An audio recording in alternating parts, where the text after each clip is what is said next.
Welcome to Presentation, Ponder, Practice. We are looking at statements in the New Testament that are emphasized by the preface, "It is a trustworthy statement." This phrase emphasizes and enhances the attention to these 5 statements given in the pastoral letters of 1 Timothy, 2 Timothy, and Titus. A pastoral letter is a writing which addresses ministers on matters of church governing and disciplining. The first trustworthy statement is found in 1 Timothy chapter 1 and verse 15. The second trustworthy statement is read in 1 Timothy chapter 3 and verse number 1. It is a trustworthy statement. If any man aspires to the office of overseer, it is a fine work he desires to do. If any man is better translated as in the English Standard Version, if anyone. Yet the context makes it clear that the overseer must be a man. Verse 2 of 1 Timothy chapter 3 makes it clear by the qualification of the husband of one wife. Verse 4 includes the phrase, his own household. Verse 5 records or reads, but if anyone does not know how to manage his own household, how will he take care of the church of God?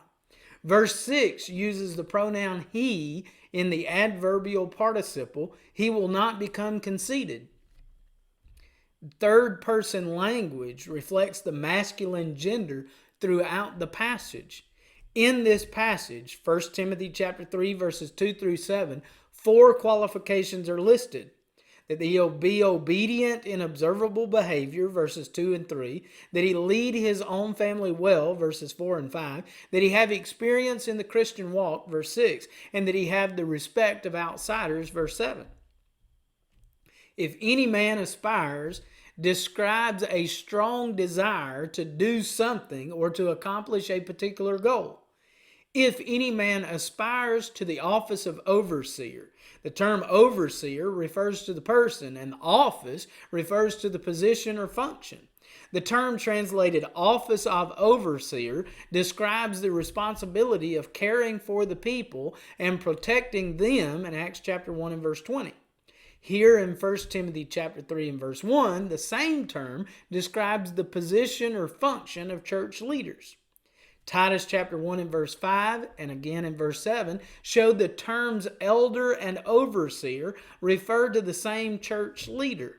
There is a plurality of men serving as church leaders in the office of overseer or elder. Acts chapter 14 verse 23 and Acts chapter 20 verses 17 and 28.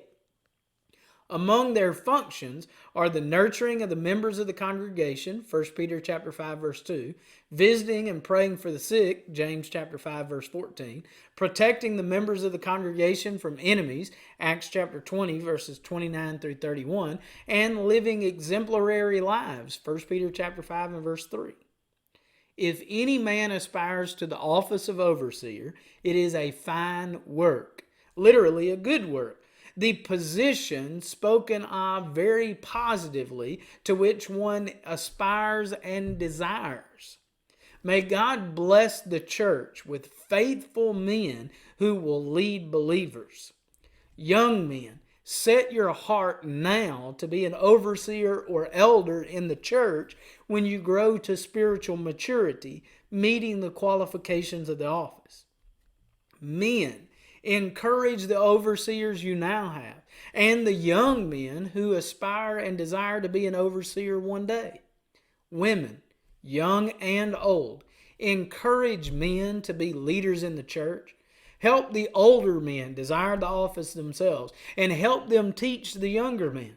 Help the younger men to prepare for the office by making them aware of their behavior, leadership, walk in the Christian pathway, and gain the respect of others now. May God bless everyone who follows biblical teaching for church leaders. It is a trustworthy statement. If any man aspires, sets his heart to the office of overseer, one who leads the believers, it is a fine work he desires.